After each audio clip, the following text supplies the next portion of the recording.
Salut! Dacă nu ați folosit încă ridicarea unei comenzi de la EMAG prin EasyBox, urmăriți acest video. Atunci când faci o comandă la EMAG și ceri să ți se livreze prin EasyBox, trebuie să plătești online sau ai varianta de a plăti cu cardul la EasyBox. Eu am ales varianta să plătesc online, iar în momentul când comanda mea a fost livrată, am primit un mesaj pe telefon cu codul QR sau codul pe care pot să-l scriu. Cu acel cod eu pot ridica comanda la EasyBox-ul ales de mine. Haideți să mergem la punctul EasyBox să vedeți cum se ridică o comandă. Am ajuns la EasyBox. Acestea sunt amplasate în diverse zone ale orașului, iar tu îl poți alege pe cel mai aproape de tine pentru a-ți ridica comanda.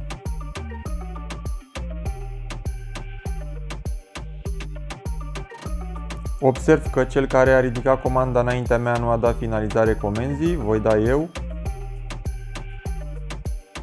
Mi-am notat codul pe un carnețel, iar apoi trebuie să apăs Introdu PIN. După trebuie să scriu codul pe această tastatură care mi apare acum, sau mai e și varianta să scanez codul de bare pe care l-am primit. Eu am ales să tastez codul pentru a vă arăta și această variantă. După ce am scris codul, mi se deschide imediat sertarul în care se află coletul meu.